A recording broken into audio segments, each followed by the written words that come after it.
Hello. Today we're holding the microphone, but more specifically, we are going to be looking at a 10-item list of self-help ideas, and I am going to just share my thoughts on each of them. Alright, first up is stress management techniques. I have this list from ChatGPT, by the way. I just asked it to give a list, and now I'm going to talk about it because why not? It's fun. Incorporating breathing techniques, e.g. deep abdominal breaths, cyclic sighing, etc., and relaxation practices shown to reduce anxiety and improve mood. What I know about this is we have a parasympathetic nervous system, and the parasympathetic nervous system is responsible for relaxation and essentially calming your nervous system. And those exercises have been shown to... I heard a chair move. Those exercises have been shown to activate certain systems in your brain and your nervous system, which reduce your overall neurological arousal level. So this definitely works, and it's worth trying.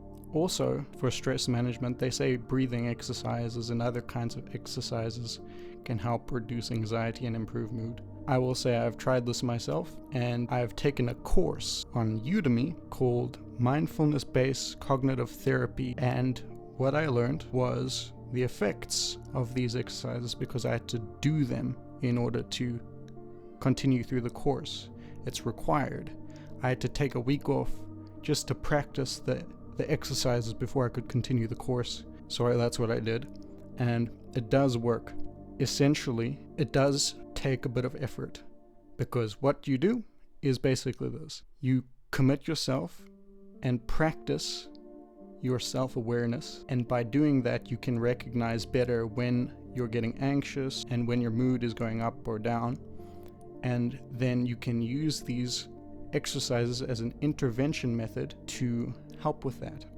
So if your goal is to feel better, then this is for you. If your goal is to become better and feel better, this is also for you. Mindfulness specifically is for you because you want to become better. Likely the reason why you might be thinking that is because you know unconsciously there is something that you could improve upon, and mindfulness is basically just the act of noticing your thoughts and feelings, and by doing that you will discover where you can improve and why you feel bad for not improving, or maybe that's not specifically the issue, but I think you get my point. Self-awareness creates clarity, and clarity helps you identify and pursue your goals, and self-awareness also helps you recognize what you're capable of and where you might come across challenges. So that's what I have to say about that. Next one, number 2, building psychological resilience, fostering planning, self-esteem, impulse control, and social support drawn from resilience frameworks and cognitive behavioral therapy interventions. Psychological resilience, if I remember correctly, means something like the ability to recover quickly from adverse life events. That's one definition. And I think this comes down to practice and learning. Psychological resilience is something you practice and learn. So, as it's written here in this prompt response, fostering planning, self-esteem, impulse control, and social support drawn from resilience frameworks and cognitive behavioral interventions. So this again is going to require self-awareness, more awareness in general, but self-awareness is useful for self-improvement. Next one is self-compassion and mindfulness, embracing non-judgmental awareness, and acceptance and commitment therapy-based acceptance strategies linked to emotional well-being. I haven't learned a whole lot about acceptance and commitment therapy, despite how popular it is, but I do know a decent amount about non-judgmental awareness that comes from mindfulness-based cognitive therapy. And something very interesting that I learned is that there is a specific term called cognitive noise, and decreases in cognitive noise are associated with higher GABA transmitter levels, GABA, which, by the way, is the same neurochemical that is increased after the consumption of alcohol. So if that particular piece of information is correct, then you could think about it like, if you like alcohol, decreasing your cognitive noise therapeutically and on your own might elicit similar effects, because it's going to increase your GABA levels. So that's an interesting thing. The non-judgmental awareness that this prompt brings up is very important. It's essentially a skill, but it's also a requirement in some ways for peace of mind, which is the same as that reduction in cognitive noise I mentioned earlier. And it's very important, because if you can't learn it, you end up with a lot more anxiety than is necessary. Because by learning this non-judgmental awareness, you learn how to apply your anxiety better. By developing self-awareness of your thoughts and then trying not to judge those thoughts, you become better at solving the problems in your life, essentially. Because your preoccupation has moved from your thoughts to the external world. Because once your thoughts are no longer your main concern, because you've learned to accept them, then you can move on a little bit easier. Now that's not exactly correct, but that explanation will do. Next, in enhancing self-efficacy. This is a similar thing to building self-awareness and reducing your cognitive noise and developing non-judgmental attitude towards yourself.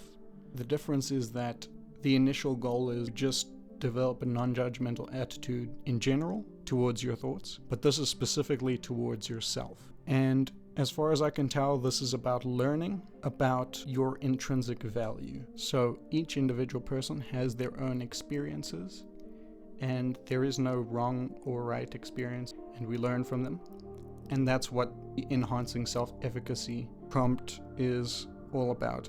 To read it, what it actually says: cultivating belief in one's capabilities through goal setting and mastery experiences, improving motivation and performance. In other words, okay, next one. Willpower and self-regulation. Willpower, to me, is another word for motivation. And motivation comes from values that people have, the values within ourselves. That's what motivates us. And self-regulation is essentially making ourselves do things consciously as opposed to unconsciously. In other words, doing things intentionally as opposed to automatically. When our actions are automatic, that's not necessarily a bad thing, but it can be unhealthy to not live our lives intentionally for obvious reasons, I hope. As the prompt says, treating self-control as a mental resource and training it via gradual challenges and structure. Next is positive reframing. In mindfulness-based cognitive therapy, you first learn to sit with your thoughts and observe them non-judgmentally, and the subsequent phase or step is to replace unhealthy or negative thoughts with their more healthy alternatives. And this is the same thing, positive reframing. And I'd say, well, there's nothing more to say about that, I suppose. Self-talk and externalization is the next one. Using allowed self-talk to enhance focus, regulate emotions, and manage stress. This is essentially the same concept. You need to first observe your thoughts without judgment, just so you can get a grasp of what's in your head, and then you evaluate it authentically. You evaluate what you genuinely think about those different thoughts. You spend a lot of time thinking about them, and in a healthy way you observe them non-judgmentally. And if you identify unhealthy thoughts, then you can learn when those thoughts are appearing again and try an alternate strategy by considering different thoughts and replacing the old automatic unhelpful thought by intentionally intervening and considering same thought but from a different perspective that's more healthy. To give a quick example, after effort and time, you come to realize that in a particular type of situation, you always revert to the same automatic thought, such as, that person didn't like that thing that I did or said, or something bad is going to happen in the next couple seconds because every time that person says that thing, something bad happens, or every time this happens, another thing happens that's bad. Something like that. You take notice of this, and after more time and effort, you learn that things work out just fine, and sometimes better, if you intentionally consider the possibility that something bad isn't going to happen, that they're not upset with you or judging you, etc., etc. And that's like a basic example. The work underneath all of that is building self-awareness, identifying the thoughts, evaluating the thoughts as healthy or unhealthy, or helpful or unhelpful, and then making the changes that you would like to see in your own opinion, slowly, one step at a time, in manageable amounts. Now I'm going to quickly run through the last two. The next one is intellectual humility and admitting error, encouraging openness to feedback and growth by affirming personal fallibility. So this has to do with openness, and is it good to be open? Yes. But are we always open? No. Why? The reason is we learn not to be open with some things and to be open with other things. And to be open to something takes learning that it's okay to be open to it, which can be difficult to achieve on your own, but not impossible. But it helps to already be a person who tends to consider whether or not they're right or wrong about something. Either way, it helps to be open to new possibilities, but you also have to be authentic to yourself, so you can't just try to agree with something without being very smart about how you're doing that. But I think a better point would be having a balanced view and acknowledging that there's nuance. And in fact, I'm just remembering now that from the cognitive behavioral approach to therapy, one of the main cognitive distortions that causes anxiety and stress is oversimplification. If you want to feel calm, it's easier to feel calm when you've accepted nuance, because acknowledging the nuances in the world helps you react more calmly when something contradictory or confusing happens to you, is told to you, etc. And so thinking of things as this and that as opposed to this or that is better for you, because you're more adaptable that way to your environment and in your own head. If you feel like it's difficult to see both sides as correct or valid, or you feel like two things can't be the same, or that things have to be a certain way, that's going to be more unhelpful strategically, because in reality you can do a test to find out, and generally, at least in a social world, in social contexts, and not in physical sciences or mathematics, in social contexts, things are very mixed and blurred, and they can be contradictory but both still be equally true. And the last one is the influence of posture, in parentheses, embodiment, exploring how body language like upright posture can subtly improve mood and self-confidence. If I remember correctly, I watched a YouTube video a while back that debunked that whole idea, but I could be wrong. But I do believe that embodiment can be reinforcing, meaning acting something out can create a positive feedback loop. That's definitely possible, because I've experienced it myself. If you've ever been in a bad mood and someone tells you to smile, You can either get angry with them and tell them, you know, shove it, I feel like being moody.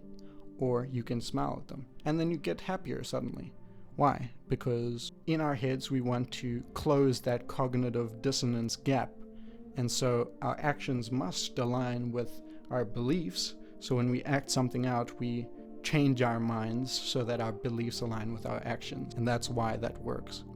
So if you act it out, then perhaps you'd be willing to change your belief afterwards so that you can be in alignment. And so if you act out the best you can, then maybe you'll change your beliefs the best you can, you know, to be the better beliefs. It's like a quick replacement for those automatic negative thoughts or unhelpful thoughts.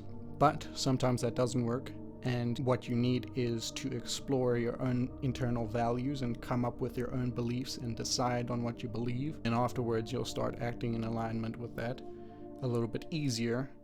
So if you're not willing to do the whole act it out and then your beliefs will change accordingly, if you don't like the sound of that, which I can understand why, then start with simply exploring what you do believe, and then slowly, small steps at a time, try to figure out what tiny thing you can do that aligns with those beliefs, and then just, you know, test things and see what feels like it works, and then just try keep doing that a little more in the future. That was 10 self-help ideas. I hope the video was useful to you for whatever reason. Which of this list of 10 resonated with you? Leave a comment what I should do next. I will be making a follow-up video for my Cornerstone student video because I didn't cover everything could have. That's currently in my most successful video. You'll see me in the next video. Goodbye.